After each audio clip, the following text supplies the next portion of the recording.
কি লোগাত? এই মিসবাহুল লোগাতের মধ্যে নবী শব্দের অর্থ লেখা আছে আল্লাহর ইলহামে গায়বের সংবাদদাতাকে নবী বলা হয়। আরেকটা কথা এখানে আপনাকে বলে দিই, গায়ব হলো দুই প্রকার। কোরআন পাকে আল্লাহ বলেন জমিন আসমান আল্লাহ ছাড়া কেউ গায়ব জানে না। নবী তুমি বলো আমি যদি গায়ব জানতাম অনেক কল্যাণ একত্রিত করে নিতাম, ইল্লা মাশাআল্লাহ, কিন্তু আল্লাহ জানে। যেখানে আছে আল্লাহ ছাড়া কেউ গায়ব জানে না, এর অর্থ হচ্ছে আল্লাহর না জানাতে পৃথিবীতে কেউ গায়ব জানে না। আর যেখানে আছে নবীগণ গায়ব জানে, এটা হচ্ছে আল্লাহর জানাতে। কথা বুঝতে পারছেন? বলেন না বাবা। যেমন পবিত্র কোরআন সূরা জিন আয়াত নাম্বার 26 এবং 27 আল্লাহ বলেন আলিমুল গায়বি ফালা ইযহিরু আলা গায়বিহি আহাদা ইল্লা মান ইরতাদা মির রাসূল। আল্লাহ বলেন আমি গায়ব জাননেওয়ালা আমার গায়বের কর্তৃপক্ষকে ক্ষমতামান করি না, ইল্লা মান ইরতাদা মির রাসূল, কিন্তু যে রাসূলের প্রতি রাজি হয়ে যায় তাকে ইলমে গায়ব দিয়ে দিই। সুবহানাল্লাহ। এখানে ইস্তিসনা রয়েছে। পবিত্র কোরআন সূরা আলে ইমরান আয়াত নাম্বার 179 আল্লাহ বলেন মা কানাল্লাহু লিইতলাকুম আলাল গায়বি ওয়ালাকিন্নাল্লাহা ইয়াস্তাবি মির রাসূলিহি মাইয়াশা। হে সর্বসাধারণ, তোমরা কি এটা মনে করো আমি আল্লাহ যাকে তাকে ইলমে গায়ব দিয়ে দেব? না, আমি নবীগণের মধ্যে বেছে নিই যেই নবীকে চাই তাকে ইলমে গায়ব দান করি। সুবহানাল্লাহ। কোরআন পাকে আল্লাহ পাক বলেন ওয়া আল্লামনাহু মিন লাদুন্না ইলমা, আমি আমার খিজিরকে ইলমে লাদুন্নি দান করেছি। ইমাম বাইজাবি তাফসিরে বাইজাবির মধ্যে লিখছেন ওই ইলমে লাদুন্নিটা কি ছিল? ইমাম বাইজাবি বলেন আল্লাহ খিজিরকে ইলমে গায়ব দান করেছেন। ইমাম কাস্তালানি মাওয়াহিবুল লাদুনির মধ্যে লিখছেন প্রত্যেক সাহাবীর আকীদা ছিল নবীকে আল্লাহ ইলমে গায়ব দান করেছেন। আল্লাহ না জানালে পৃথিবীতে কেউ কিছু জানে না, আল্লাহর না জানাতে কেউ গায়ব জানে না। নবীগণ গায়ব জানে আল্লাহর জানাতে। কথা বলতে হচ্ছে এই আকীদাটা ফ্রেশ রাখবেন। আগে চলেন পৃথিবীর মুসলমান বলেন তো কিয়ামতের মাঠে কে জান্নাতে যাবে, কে জাহান্নামে যাবে? নবী জানে কি জানে না? জানে। এমনি বলে দিলেন জানে। যদি আপনাকে জিজ্ঞাসা করি কোন হাদিসে আছে, কোরআন পাকের কোন আয়াতে আছে, দলিলটা কি, তো আপনি হয়তো দলিল দিতে পারবেন না, কিন্তু আকীদা রাখেন কি জানেন। এটা একটা ভালো দিক। মহব্বতে বলছেন জানে। আর আল্লাহর নবী যদি না জানে তো সাক্ষী কিভাবে দিবে? আল্লাহ বলছেন কিয়ামতের মাঠে আমার নবী মুস্তাফা তার পূর্বেকার উম্মতের আমলের সাক্ষীও দিবেন, পরের উম্মতের আমলের সাক্ষী দিবেন। সুবহানাল্লাহ। ইমাম ইবনে কাসির কাসাসুল আম্বিয়া কিতাবে হাদিস নিয়েছেন কিয়ামতের মাঠে মুসা নবীর উম্মতকে ডাকা হবে। আল্লাহ বলবেন হে মুসা নবীর উম্মত তোমরা বলো আমার নবী মুসা তোমাদের পর্যন্ত আমার বার্তা পায়গাম ঠিকঠাক পৌঁছে দিয়েছি কি দেয়নি? মুসা নবীর উম্মতেরা বলল না, পৌঁছায়নি। আল্লাহ বলবেন আমার হাবিবকে ডাকো, মুহাম্মদ রাসূলুল্লাহ তাশরীফ আনবে। বলবেন হাবিব আমার নবী মুসা তার উম্মতের প্রতি, আমার নবী ঈসা আলাইহিস সালাম তার উম্মতের প্রতি আমার পয়গাম ঠিকঠাক পৌঁছে দিয়েছি কি দেয়নি? আমার নবী বলবেন আল্লাহ তুমি যেইভাবে পৌঁছে দিতে বলেছিলেন সেইভাবে পৌঁছে দিয়েছেন। সুবহানাল্লাহ। ঈসা নবীর উম্মত চুপচাপ হয়ে যাবেন। এইজন্য পৃথিবীর মুসলমান আল্লাহ পাক বলেন ওয়া আল্লামাকা মা লাম তাকুন তাআলাম, হে নবী তুমি যা জানতে না আমি আল্লাহ তোমাকে সব শিখিয়ে দিয়েছি।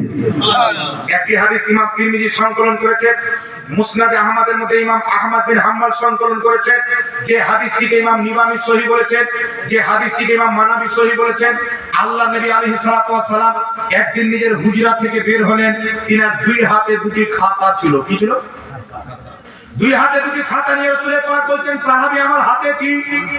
সাহাবায়ে কেরাম বলছেন আল্লাহ ওয়া রাসূলুহু আলাম, আল্লাহ আল্লাহর নবী ভালো জানে। রাসূল পাক বলছেন এক্ষুনি আমার কাছে জিবরিল আলাইহিস সালাম এসেছিলেন, আল্লাহ পাক তিনাকে দুটি খাতা দিয়ে পাঠিয়েছেন। একটি খাতাতে আদম আলাইহিস সালাম থেকে নিয়ে কিয়ামতের সকাল পর্যন্ত যত মানব জাতি জন্মগ্রহণ করেছে, যত করবে তাদের নাম লেখা আছে, তাদের মধ্যে কত লোক জাহান্নামে যাবে তাদের নাম লেখা আছে, তাদের বাবার নাম লেখা আছে, তাদের বংশের নাম লেখা আছে, আর কত লোক জান্নাতে যাবে তাদেরও নাম লেখা আছে, তাদের বাবার নাম লেখা আছে, তাদের বংশের নাম লেখা আছে। এই জাহান্নামী জান্নাতীদের লিস্ট আল্লাহ পাক আমাকে দিয়ে দিয়েছে। এর চাইতে কিছু বাড়ানো হবে না, এর চাইতে ঘটানো হবে না। তো বুঝা কি গেল কে জান্নাতে যাবে কে জাহান্নামে যাবে তাদের নাম আল্লাহ নবীকে জানিয়েছেন, তাদের বাবার নামও জানিয়েছেন, তাদের বংশের পরিচয় জানিয়েছেন।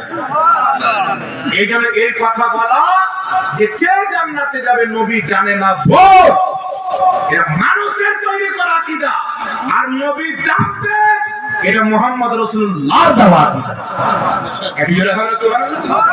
উনি শুধু এটা জানতেন না, উনি তো কবরের পাশে গিয়ে গেলে বলে দিতেন এই কবর আযাব হচ্ছে। আর কি কারণে হচ্ছে এটা বলে দিতেন। বুখারী মুসলিমের মুত্তাফিকুন আলাইহি হাদিস, নবী পাক যাচ্ছেন, হঠাৎ করে দাঁড়িয়ে গেলেন, এই দুটি কবর আযাব হচ্ছে। হুজুর কি জন্য আযাব হচ্ছে? সাহাবী জিজ্ঞাসা করছেন। রাসূল পাক বলেন একজন পেশাবের ছিটা থেকে বাঁচছিল না, আর একজন মানুষের চুগলি করত, এই জন্য তাদের কবর আযাব হচ্ছে। নবী পাক বলেন এক কাজ করো, খেজুরের দানা নিয়ে এসো। সাহাবারা খেজুরের দানা নিয়ে আসলেন। নবী পাক দুই ভাগে বিভক্ত করে দুটি কবরে রেখে দিলেন। বললেন যতদিন পর্যন্ত এই খেজুরের দানা কাঁচা থাকবে ততদিন পর্যন্ত এদের কবরে আযাবে কমতি থাকবে। সুবহানাল্লাহ। এই আমাদের দিকে মানুষ যখন মরে, বাবা তো কবরে খেজুরের দানা দেয়, এটা দেওয়া সুন্নাত। হচ্ছে বাপ মাকে মানুষকে দাফন করার পর কবরে দানা দিতে পারে, রাসূল পাক দিয়েছেন, কোনো সমস্যা নেই। এই হাদিসকে উল্লেখ করে ইমাম ইবনে হাজার আসকালানী ফাতহুল বারীর মধ্যে, ইমাম বদরুদ্দিন আইনি উমদাতুল কারি বুখারী ব্যাখ্যার কিতাবে লিখতেছেন, কি লিখতেছেন? যতদিন পর্যন্ত খেজুরের দানা কাঁচা থাকবে ততদিন কেন আযাবে কম থাকবে? আমার নবী যদি দোয়া করে দিতেন কিয়ামত পর্যন্ত কমে যেত। খেজুরের দানার সাথে কেন সম্পর্ক করলেন? তো দুইজন ইমাম, বুখারীর সর্বশ্রেষ্ঠ ব্যাখ্যার কিতাব ফাতহুল বারী, তারপর উমদাতুল কারী, দুই কিতাবে লেখা আছে আল্লাহ কোরআন পাকে বলছে সাব্বাহা লিল্লাহি মা ফিস সামাওয়াতি ওয়া মা ফিল আরদ, জমিন আসমানে যা কিছু আছে আল্লাহ তাসবিহ পাঠ করে। ওই খেজুরের দানা যতদিন কবরে কাঁচা থাকবে তাসবিহ পাঠ করবে, তার সওয়াব মুর্দার কবরে যাবে, তার কারণে মুর্দার আযাবে আল্লাহ কমতি করে দিবেন। ইমাম বদরুদ্দিন আইনি বুখারী শরীফের শারহ উমদাতুল কারীর মধ্যে লিখতেছেন, এখান থেকে স্পষ্ট প্রমাণ হলো খেজুরের দানার তাসবিহতে যদি মুর্দার কবর আযাব কমতি হয়ে যায়, তাহলে মানুষ যদি মৃত্যু ব্যক্তির পক্ষ থেকে ইসালে সওয়াবের জন্য কলমা পড়ে তাকবীর পড়ে কোরআন তেলাওয়াত করে, এর সওয়াব অবশ্যই মুর্দার কবরে যাবে আর মৃত্যু ব্যক্তি উপকৃত হবে। দারুল উলুম দেওবন্দ মাদ্রাসার প্রতিষ্ঠাতা আল্লামা কাসিম নানকালী সাহেব তাহদিরুন নাস কিতাবের মধ্যে লিখতেছেন, হযরত সাইয়েদনা জুনায়েদ বাগদাদী রাদিয়াল্লাহু তাআলা আনহুর নিকটে একজন যুবক বান্দা আসলো, দুঃখিত, চোখ দিয়ে পানি পড়ছে। জিজ্ঞাসা করছেন, বাবু কান্না কেন করছেন? হুজুর, আমার মাকে রাতে স্বপ্নতে দেখলাম জাহান্নামের আযাবে লিপ্ত আছে, আমি টেনশনে আছি, কান্না করছি, আমার মা জাহান্নামে। হযরত জুনায়েদ বাগদাদী বলছেন, আমার ৭৫,০০০ বার কলমা পাঠ করা ছিল, মনে মনে আমি তার মায়ের নামে বকশে দিলাম, যে আল্লাহ ৭৫,০০০ বার যে কলমা শরীফ পাঠ করেছি আমি এর মায়ের নামে বকশে দিলাম। তার পরদিন ছেলেটা এসে তো কোনো কষ্ট নাই, কোনো দুঃখ নাই। জিজ্ঞাসা করছেন জুনায়েদ বাগদাদী, কালকে কান্না করতেছিল, আজকে হাসছো কেন? ছেলেটি বলছে, কালকে মাকে জাহান্নামে দেখেছিলাম, টেনশনে ছিলাম, আজকে জান্নাতে দেখেছি, খুশি আছি। এই জন্য পৃথিবীর মুসলমান ইমাম ইবনে কুদামা আল মুগনি কিতাবে, ইমাম বদরুদ্দিন আইনি উমদাতুল কারীর মধ্যে, ইমাম জালালউদ্দিন সিয়ুতি শারহুস সুদুরের মধ্যে, ফাতাওয়া আহলে হাদিসের মধ্যে, ফাতাওয়া নাসিরিয়ার মধ্যে, ফাতাওয়া সানাইয়ার মধ্যে, তারপরে আপনার ইবনে তাইমিয়া মাজমুল ফাতাওয়া 23 খণ্ডের মধ্যে, হাজারো কিতাবের মধ্যে, আমি যখন এখন নাম বলি তো 500টা কিতাবের নাম বলতে পারবো। বড় বড় ইমাম, প্রত্যেক ফিরকা সবাই বলেছে, যদি কোন ব্যক্তি কলমা করে তাকবীর করে, তাকবীর কি আল্লাহু আকবার, আল্লাহু আকবার, আল্লাহু, কলমা কি লা ইলাহা ইল্লাল্লাহ, লা ইলাহা ইল্লাল্লাহ, লা ইলাহা ইল্লাল্লাহ, কুরআন তেলাওয়াত করে দোয়া করে, আল্লাহ এই সওয়াব আমি অমুক বান্দাকে বকশে দিলাম, তার কবরে আল্লাহ সওয়াব পাঠিয়ে দিবে, তার আযাব যদি হয় তো আল্লাহ কমিয়ে দিবে। সুবহানাল্লাহ। রাসূল পাক বলেছেন, হাকিমান মুস্তাদরাক আলা সাহিহাইন কিতাবের হাদিস, মৃত্যু ব্যক্তিরা দেখবে দিনের দিন তাদের মর্যাদা বাড়তি আছে। আল্লাহকে বলবে, আল্লাহ আমরা তো মরে গেছি, নামাজ পড়ি না, রোজা রাখি না, হজ করি না, যাকাত দিই না, দিন বা দিন আমাদের মর্যাদা কেন বাড়ছে? আল্লাহর হাবিব সাল্লাল্লাহু আলাইহি ওয়াসাল্লাম বলতেছেন, আল্লাহ পাক উত্তরে বলবেন, তোমার আত্মীয়-স্বজন, তোমার বন্ধু-বান্ধব তোমার জন্য দোয়া করতেছে, তোমার ইসালে সওয়াব করতেছে, আর আমি তোমার মর্যাদাকে বাড়াইতে আছি। সুবহানাল্লাহ। মিশকাত শরীফের মধ্যে হাদিস, রাসূল পাক বলছে, মৃত্যু ব্যক্তি যখন মরে যায়, চারজন ব্যক্তির সবচেয়ে বেশি অপেক্ষাতে থাকে। আলো আওলাদ, পিতা মাতা, কে বললাম? ছেলে মেয়ে, পিতা মাতা, গ্রামবাসী, বন্ধু বান্ধব, চারজন আশাতে থাকে যে এরা আমার জন্য দোয়া করবে, কিছু দান করবে, কিছু পড়ে পাঠ করে সওয়াব বকশাবে, আর আমি এই সওয়াবটা আল্লাহ দরবারে পেশ করে নিজের আযাবের বন্ধ হওয়ার দোয়া করব। এই জন্য মৃত্যু ব্যক্তি যেখানকার হোক যদি মুসলমান থাকে তার নামে আপনি ইসালে সওয়াব করেন, কি জোরে হবে না সুবহানাল্লাহ? এখানে একটা কথা আপনাকে বলে দিই বাবা, আজকে যেহেতু কবরস্থানের উন্নতি কল্পে জালসা হচ্ছে, বলেন তো কবর জিয়ারত করা চলবে কি চলবে না? চলবে। কথা বলেন, সবাই একমত। পূর্বে যত মুহাদ্দিস আছেন কারোর কোনো মতভেদ নাই, কবর জিয়ারত করা নবী মুস্তাফার সুন্নাহ। একা একা জিয়ারত করা সুন্নাহ, সবাই মিলে দোয়া করা সুন্নাহ। আল্লাহ নবী আলাইহিস সালাম জান্নাতুল বাকি কবর একা একা জিয়ারত করতে গেছে। আবু দাউদ শরীফের মধ্যে সহিহ সনদে হাদিস আছে, সাহাবা বলছেন খারাজনা মা'আন নবী সাল্লাল্লাহু আলাইহি ওয়াসাল্লাম ইউরিদু কুবুরুশ শুহাদা, আমরা সবাই নবী মুস্তাফার সঙ্গে উহুদের শহীদদের কবরের দিকে বের হলাম। সুবহানাল্লাহ। সাহাবায়ে কেরামের জামাত দিয়ে আল্লাহ নবী উহুদের শহীদের কবর জিয়ারত করতে যেতেন প্রত্যেক বছর সফর মাসে। তারপর আবু বকর সিদ্দিক উমর ফারুক দল বেঁধে যেতেন। একাকী কবর জিয়ারত করা সুন্নাত, সবাই মিলে জিয়ারত করা সুন্নাত। এই জন্য নিজের এলাকার বাপ মা আত্মীয় স্বজনের কবর অবশ্যই জিয়ারত করবেন। কথা বুঝতে পারছেন কি পারেন না? জিয়ারত করবেন, দোয়া দুরূদ কিছু যদি না জানেন ইমাম সাহেবকে সঙ্গে করে নিয়ে যাবেন, কোনো সমস্যা নাই। আমার নবী দোয়া করেছেন, সাহাবায়ে কেরাম হাত তুলে আমিন আমিন বলেছেন। বুখারী শরীফের মধ্যে হাদিস আছে, সাহাবায়ে কেরাম বলছেন রাসূল পাকের সঙ্গে উহুদের শহীদদের মাজার জিয়ারত করতে গেলাম। তারপর মিম্বারে দাঁড়ালো রাসূল পাক, দাঁড়িয়ে আল্লাহ নবী বক্তব্য দিচ্ছেন। কি বক্তব্য? বুখারীর হাদিস, ইন্নী ওয়াল্লাহি লা আনজুরু ইলা হাউজিল আম। সাহাবা বলছেন আল্লাহ নবী বক্তব্য দিচ্ছেন, ইন্নী ওয়াল্লাহি, নিশ্চয় আল্লাহর কসম, লা আনজুরু ইলা হাউজিল আম, আমি জমিনে দাঁড়িয়ে সাত আসমানের উপরে জান্নাতের হাউজে কাউসার দেখতে পাচ্ছি। সুবহানাল্লাহ। আমি জোরে হবে না সুবহানাল্লাহ? নবী বলেন বুখারীর হাদিস, আমি জমিনে দাঁড়িয়ে সাত আসমানের উপরে জান্নাত, ওই জান্নাতে যে হাউজে কাউসার রয়েছে, আমি মুস্তাফা সেই হাউজে কাউসারকে দেখছি। তাই রাসূল পাক বলতেছেন, আমি যা দেখি তোমরা তা দেখো না, আমি যা শুনি তোমরা তা শোনো না।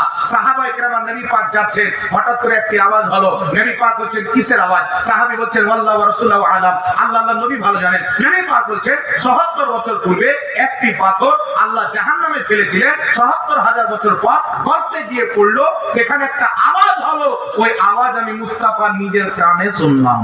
সুবহানাল্লাহ। ৭ কবর জমিনের নিচে জাহান্নাম, আর জাহান্নামে ৭৭,০০০ বছর, এই সরি ৭৭,০০০ বছর, ৭৭ বছর পাথরটি পড়ছে। তাহলে কত করতে হবে বাবা? ওখানকার আওয়াজ আমার নবী শুনছেন, একটু আসতে হবে না সুবহানাল্লাহ? নবী পাক যা দেখে আমরা তা দেখি না, নবী পাক যা শুনে আমরা তা শুনি না। তাই আল্লাহ হযরত বলছেন দূর ও নজদীক কে শুননে ওয়ালে ও কান, কানে লালে কারামত পে লাখো সালাম। এই জন্য পৃথিবীর মুসলমান আল্লাহর নবী আজ পর্যন্ত নিজের কবর থেকে আমাদের আমলকে দেখেন, আমাদের আমলের ব্যাপারে অবগত আছে। এটা কে বলেছেন?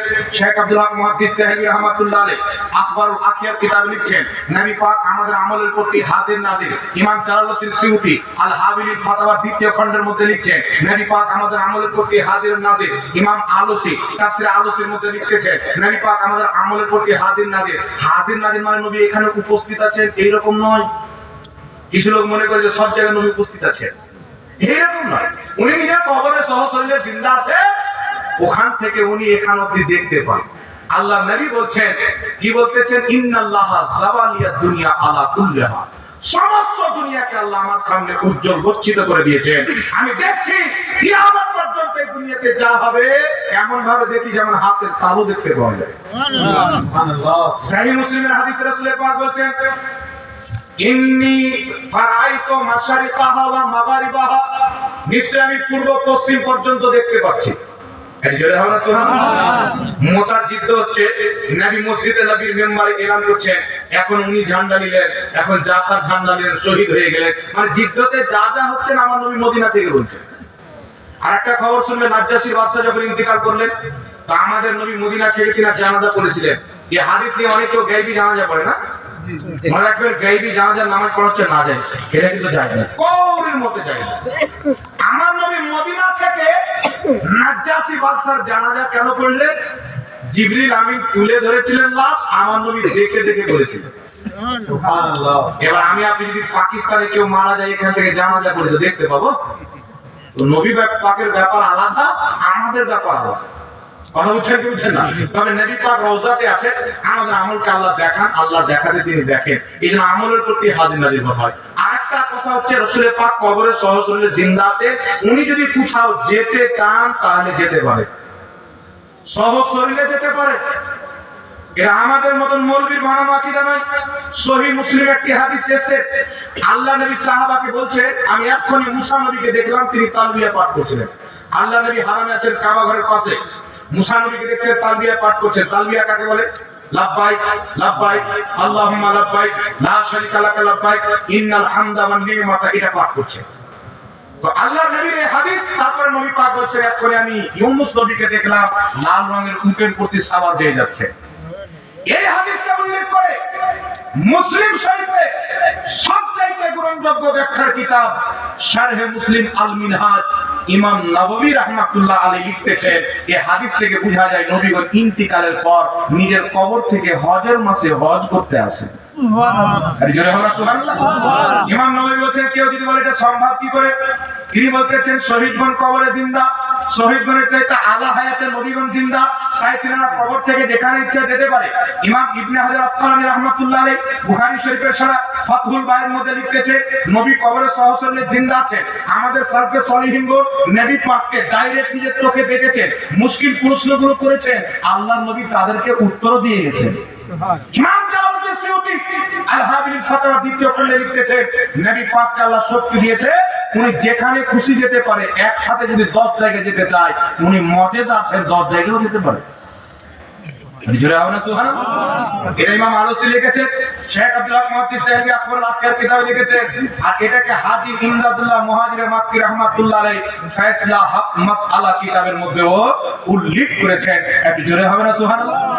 ইমাম জালালউদ্দিন সুয়ুতী বলছে, আমি দয়ার নবী মায়ার নবীকে 75 বার নিজের মাথার চোখে দেখেছি, ডাইরেক্ট দেখেছি। এই জন্য পৃথিবীর মুসলমান নবীগণ মরে শেষ হয়ে যায় না, তারা নিজের কবরে নামাজও পড়ে। মুসনাদে বাজ্জার কিতাবের মধ্যে হাদিস, কোন কিতাব বললাম? মুসনাদে বাজ্জার হাদিসের কিতাব। এই কিতাবে সহিহ সনদে হাদিস, ক্বালা রাসূলুল্লাহ সাল্লাল্লাহু আলাইহি ওয়াসাল্লাম, আল আমবিয়াউ আহইয়াউন ফি কুবুরিহিম ইউসাল্লুন। আল্লাহর নবী, প্রত্যেক নবী নিজের কবরে জীবিত, তারা নিজের কবরে নামাজ পড়ে। সুবহানাল্লাহ। আল আমবিয়াউ আহইয়াউন ফি কুবুরিহিম ইউসাল্লুন। এর জোরে হবে না সুবহানাল্লাহ। প্রত্যেক নবী নিজের কবরে জিন্দা নামাজ পড়ে। আর সহিহ মুসলিমের হাদিস, রাসূল পাক বলেন, মারাতু আলা মুসা ওয়া হুয়া ইউসাল্লি ফি কবরিহি, আমি মুসা নবীকে দেখলাম নিজের কবরে নামাজ পড়ছে। আরেকটি হাদিসের শব্দ সহিহ মুসলিমে, কায়েমুন ইউসাল্লি, দাঁড়িয়ে নামাজ পড়ছেন। সুবহানাল্লাহ। তোমার মানুষ দাঁড়ায় কথা বলে না। তো নবী মওতের স্বাদ চেখেছেন, কেউ যদি বলে মরেনি টোটালে, ইন্তিকালের স্বাদই চাকরি, এটা ভুল হবে। ইন্তিকাল করেছে, নবীর ইন্তিকালের পর তাদের আত্মা তাদের দেহে ফিরিয়ে দেওয়া হয়, কিয়ামত পর্যন্ত তারা জিন্দা। যদি কোন উম্মতের ভাগ্য চমকাতে চাই, তাহলে তার সাথে দেখাও করতে পারবে। কে বলিয়ে না সুবহানাল্লাহ। সুবহানাল্লাহ। আল্লাহ হযরত বলছেন, তু জিন্দা হে ওয়াল্লাহ, तू जिंदा है वल्लाह, मेरे चश्मे आलम से छुप जाने वाले। अल्लाह पाक সকলকে বুঝার তৌফিক দান করুক। লাস্ট ও আচ্ছা, এটা দিতেন নাকি? একবার দুরূদ শরীফ পড়েন, আল্লাহুম্মা সাল্লি আলা সাইয়্যিদিনা মাওলানা মুহাম্মাদ ওয়া আলা আলিহি সাইয়্যিদিনা মাওলানা মুহাম্মাদ সাল্লাল্লাহু আলাইহি ওয়াসাল্লাম। ব্রাদার ইসলাম, যাই হোক, অনেকক্ষণ আলোচনা করলাম। আমি একটি মাসলা বলে বক্তব্য শেষ করে দেবো। নবী পাক কিয়ামতের সুপারিশ করবেন। এই সুপারিশের পক্ষে মাত্র 4টি হাদিস শোনাবো, আপনারা শুনবেন? জি, শুনতে রেডি আছে? ঈমান তাজা হয়ে যায়। ঈমান অবশ্যই মুসলমানের ঈমান তাজা হবে। তবে 4টি হাদিস শোনাবো, তো 400 টাকা করে 4 জন ব্যক্তি তো দিতে হবে না, কি বলেন? জি, হাত তুলেন দেখি। না লিখছেন পরে দিলে অসুবিধা না, লিখছেন তো বাকি না, কি হবে? 400 টাকা করে 4 জন ব্যক্তি। কথা কিন্তু রাখতে হবে বাবা, আপনাদের কথা রেখে আমি ঝাড়খণ্ড থেকে চলে এসেছি, উমরপুর হয়ে ঢুকছি, তো মনে হচ্ছে রাস্তায় শেষ হচ্ছে না। আর বলছে এটা শেখ পাড়া, এটা লাল গোলা, এটা ভাগবান গোলা, শুধু গোল গোলা। জি, রাস্তাই শেষ হয় না। চলতে চলতে চলতে চলতে এখানে এসে বলছে রাস্তাও শেষ আর ভারত দেশও শেষ, আগামীতে বাংলা চলবে, রাস্তাও শেষ দেশও শেষ। এত দূর থেকে যখন এসছি কষ্ট করে, মুসাফির মানুষ, দোয়া করবো ইনশাআল্লাহ সবাইকে নিয়ে, কাঁদবো, আল্লাহ পাক কবুল করবেন। রাসূল পাক বলছেন মাজমুস জাওয়াইদের মধ্যে আর মুজামুল কাবিল তাবরানির মধ্যে একবারে টানাটান সহিহ হাদিস। আল্লাহ নবী বলছেন যখনই মুসলমান সবাই মিলে দলবদ্ধ হয়ে হাতকে তুলে দোয়া করে, আল্লাহ পাকের প্রতি তাদের দোয়া কবুল করা ওয়াজিব হয়ে যায়। তাই জালসাতে, নামাজে, মাটি দিতে গিয়ে যেখানে মুসলমান ভালো কাজে একত্রিত হয় সেখানে সবাই মিলে হাত তুলে দোয়া করলে নবীর হাদিসে আমল হয়। কেউ বলছে এখানে করা যাবে না, এখানে করা যাবে না, এগুলো সব মৌলবীদের চিটিংবাজি। আল্লাহর কাজ চান, আল্লাহর দরজা সব সময় খোলা, না বন্ধ আছে? কেউ যদি বলে আল্লাহ ফজর নামাজের পর দরজা বন্ধ করে দেয়, ফজর নামাজে হাত তুলে দোয়া করিও না, আছে কি? রাত্রে দোয়া করিও না, যখন দোয়া করবেন। আর নামাজের টাইম ফিক্স আছে, দোয়ার টাইম কোনো ফিক্স নাই। নামাজের খাস হুকুম রয়েছে, দোয়ার আম হুকুম রয়েছে। নামাজের পর দাফন করার পর কিছু লোক মার্কেট আছে আমাদের এখানে কবরস্থান মনে পড়ে গেল, আচ্ছা এটা কে দিলেন ভাই? 200 টাকা আর 200 টাকা দিবেন না, এরকম হয়? লিখেন বাকি লিখেন, হ্যাঁ লিখেন না তো লিখেন। নারে তাকবীর, নারে রিসালাত। এনামুল ভাই 200 টাকার দাতা বলেন জিন্দাবাদ। আল্লাহ পাক কবুল করুক, রুজি রোজগারে বরকত দান করুক। আর এটা আপনি দিলেন? এই দেখেন মাওলানা মুজাহিদুল কাদের, নাকি মুজাহিদুল কাদের সাহেব মা বাবা নামে 500 টাকা। নারে তাকবীর, নারে রিসালাত। মাওলানা মুজাহিদুল কাদের সাহেব 500 টাকা দাতা বলেন জিন্দাবাদ। আল্লাহ কবুল করুক, রিজকে হালালে বরকত দান করুক সকল করে আল্লাহ। তো 2 জন হয়ে গেলে বাবা, আর 2 জন লাগবে, হবে না? আর এখানকার মা বোনেরা দান করবেন নাকি? জি, এদিকে কাউকে 1000 দিয়ে কাউকে 5000 টাকা কাউকে, আবার লোক যেতে হয়তো আসছে না, মানে খাতা নিয়ে পাঠানো, ওরা বাকি লিখে দিলে আগামীতে মনটা খালা যখন দিবে তখন দিয়ে দিবে। একটা বক্তাকে দেখছি গাজাল বলছে দিদি দিল লক্ষ্মীর ভান্ডার রে, ও মৌলবি হাদিস মুখস্থ না করতে পেরে ফালতু কথা মুখস্থ করেছে। জি মাশাআল্লাহ, কি নাম ভাই আপনার? আলাউদ্দিন ভাই লিখলেন নানা নামির নামে 1000 টাকা। নারে তাকবীর, নারে রিসালাত। আলাউদ্দিন ভাই 1000 টাকার দাতা বলেন জিন্দাবাদ। নানা নানির নামে আলাউদ্দিন ভাই আমার 1000 টাকা দান দিয়েছেন। এই মাশাআল্লাহ, আফিকুল ইসলাম 1000, 400 টাকা বলি তো ভুল হয়ে গেছে আমার নাকি। আফিকুল ইসলাম ভাই 1000। নারে তাকবীর, নারে রিসালাত। আফিকুল ইসলাম ভাই প্রত্যেক নবী মাসুম, তাদের দ্বারা দিয়ে গুনাহ হওয়া অসম্ভব। আদম আলাইহিস সালাম যে ফলটা খেয়েছিলেন ওটাকে গুনাহ বললে ঈমান থাকবে না, ওটা ছিল খাতায়ে ইজতিহাদি। বুঝতে পারছেন? আবু দাউদের হাদিস আনাস ইবনে মালিক রাদিয়াল্লাহু তাআলা আনহু قال رسول الله صلى الله عليه وسلم شفاعتي لأهل الكبائر من أمتي। হযরত আনাস ইবনে মালিক বলেন রাসূল পাক সাল্লাল্লাহু আলাইহি ওয়াসাল্লাম বলেছে কিয়ামতের মাঠে আমার উম্মতের বড় বড় পাপীদের সুপারিশ করে আমি নবী জান্নাতে নিয়ে যাব। জোরে বলুন সুবহানাল্লাহ। ইবনে মাজার মধ্যে সহিহ হাদিস, জিবরিল আলাইহিস সালাম দিতা 1000 টাকা লাগবে। আপনার কই কত টাকা দিয়েছে? আচ্ছা, সিকান্দার ভাই 500 টাকা। আপনার নাম কি? আব্দুর রউফ ভাই কিস্তি 500 টাকা। ঠিক আছে, দোয়া হয়ে যাবে। কি নাম আপনার? কামালউদ্দিন মন্ডল 200 টাকা। নারে তাকবীর, নারে রিসালাত, দ্বীন ইসলাম।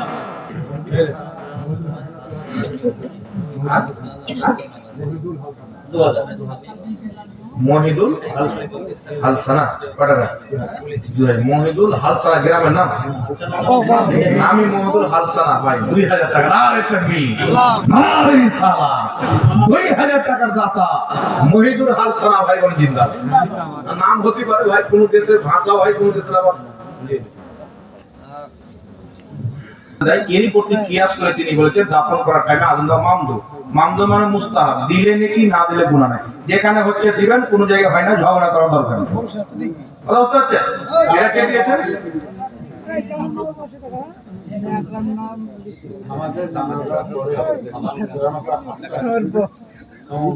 ওগুলো কোন বিষয় জানাজার নামাজে দেখেন খুরুজ বে সুন এই নাই, তাই ইমাম যখন আসসালামু আলাইকুম রাহমাতুল্লাহ দুটো হাত ছেড়ে দিলেন, এটা হচ্ছে উত্তম। আসসালামু আলাইকুম রাহমাতুল্লাহ, আসসালামু আলাইকুম রাহমাতুল্লাহ বলতে জানাজার নামাজ হয়ে গেল। তাহলে এগুলো কোনো বিষয় না। বাপরে, অনেক টাকা মামুনের পক্ষ থেকে নাকি? আল্লাহ পাক কবুল করুন, আমিন। যাই হোক ব্রাদার ইসলাম, আর কেউ কোনো প্রশ্ন দিয়েন না, ঠিক আছে? আজানের সানি মসজিদের ভিতরে হবে, ইমামের সামনে জাস্ট, না ওই বাইরে? হানাফি মাযহাব, আমি হচ্ছে হানাফি মাযহাবের একজন মুফতি। হানাফি মাযহাবের কিতাব ফাতাওয়া কাজী খার মধ্যে রয়েছে লা ইউআযযানু ফিল মসজিদ, মসজিদের ভিতরে কোনো আযান নাই। তিনটি জায়গাতে আযান দেওয়া সুন্নাত, ছাদে, মসজিদের মিনারাতে, মসজিদের দরজায়।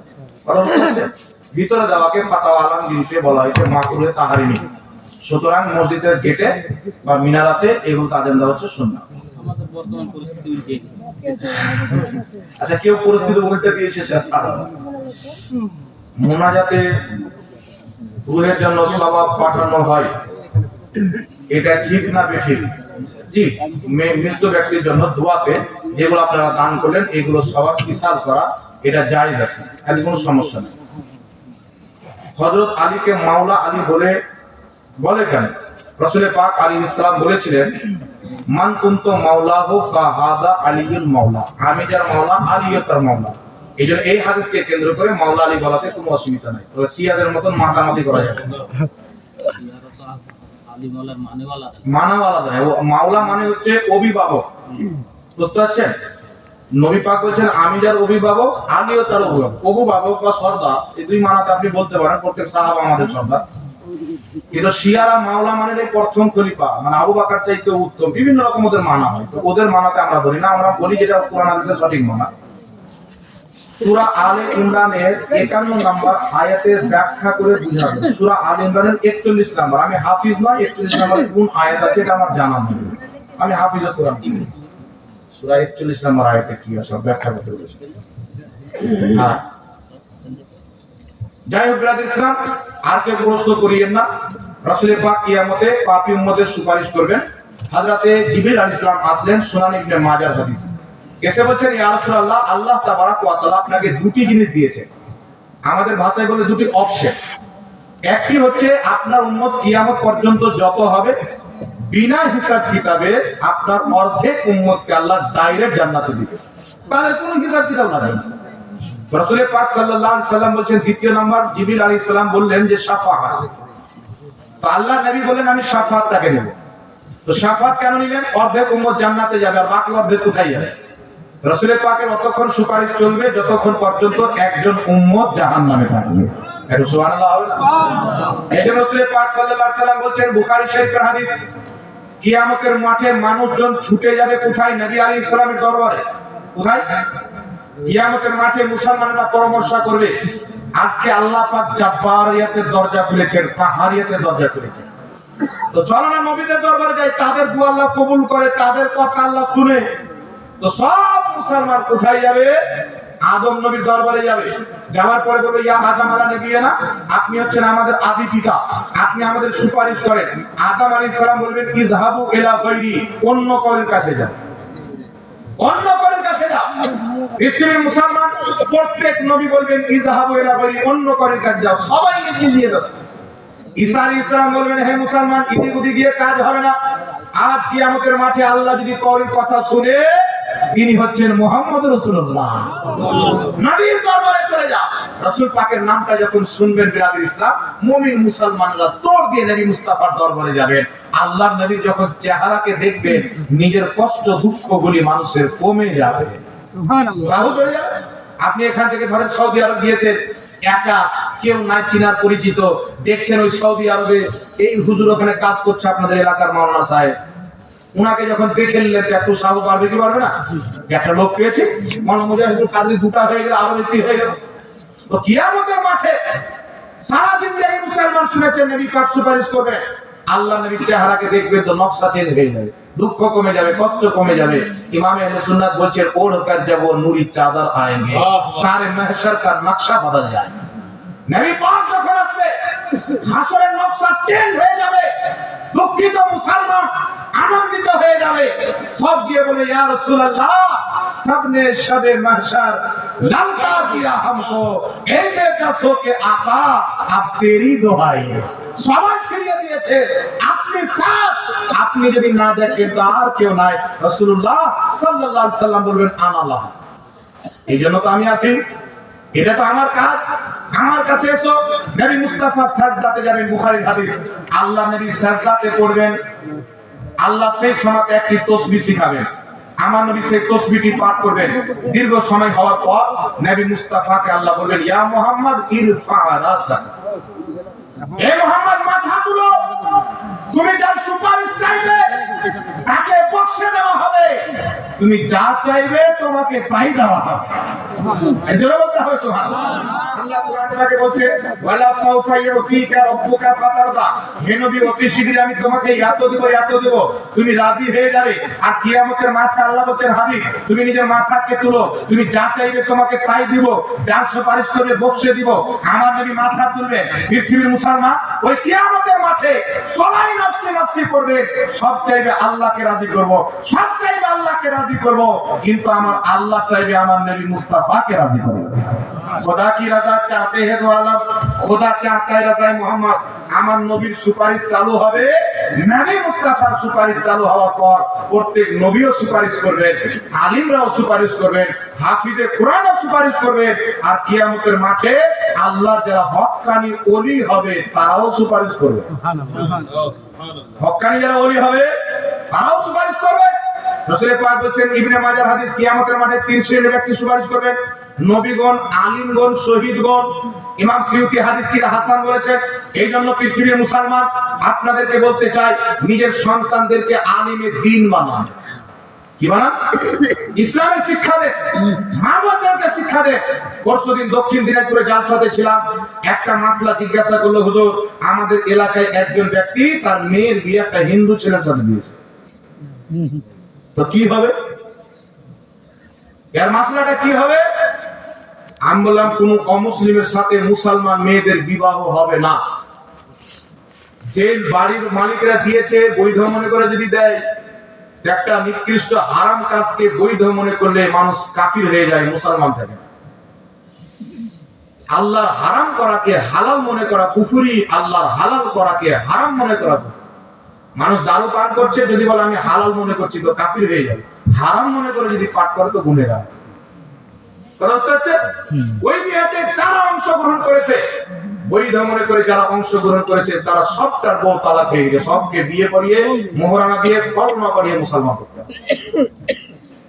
আর যদি তার বাপ না মানে ওকে সমাজ থেকে বাইকেটটাকে সমাজে নিয়ে চলা যাবে না ও নিজের মেয়েকে মুরতাদ বানিয়ে দিয়েছে ইসলামের মুরতাদের শাস্তি হচ্ছে তাকে হত্যা করে দেওয়া কেউ যদি দিন থেকে ফিরে যায় ইসলাম থেকে ফিরে যায় তার শাস্তি একমাত্র হচ্ছে মৃত্যুদণ্ড এটা ইসলামের ফেসলা কত দুঃখের কথা বাবা আজ ভারতবর্ষের মাটিতে একটা নয় দুটা নয় 10 লক্ষের চাইতে বেশি মেয়েরা অমুসলিমদেরকে বিয়ে করেছে কাউকে কেটে দিয়েছে কোজো কাটা করে দুটো বাচ্চা হওয়ার পর কাউকে মেরে দিয়েছে বিভিন্ন রকমের জুলুম হচ্ছে এই জন্য আপনাদেরকে বলি নিজের ছেলে মেয়েকে এতটুকু ইসলামের জ্ঞান দান করেন যাতে ইসলাম সম্পর্কে আকীদা সম্পর্কে আল্লাহ সম্পর্কে রাসূল সম্পর্কে হালাল সম্পর্কে হারাম সম্পর্কে সে বুঝতে পারে নিজের ঈমানকে কোথাও বিক্রি না করে দেয় আকীদাকে কোথাও বিক্রি না করে এটা রাসূল পাক বলেছেন তালাবুল ইলমে ফরিদাতুন আলা কুল্লি মুসলিমিন ওয়া মুসলিমাত ইলমে দ্বীন শিক্ষা করা প্রত্যেক পুরুষ এবং মহিলা উভয়ের উপর আল্লাহ পাক ফরজ করে দিয়েছেন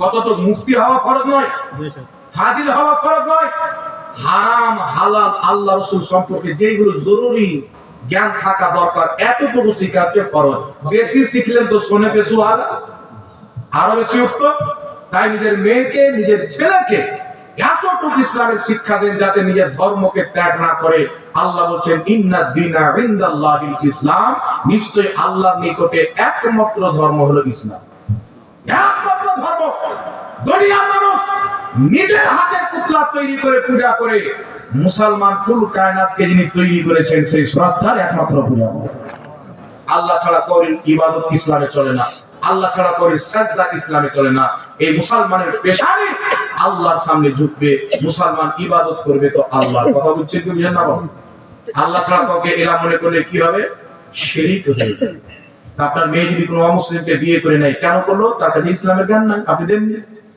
আর যদি ইসলামের জ্ঞান থাকে, মরে যাওয়া সহ্য হবে, শহীদের দরজা পাবো, কিন্তু কোনো অমুসলিমের হাতে নিজের হাতকে দিবে না।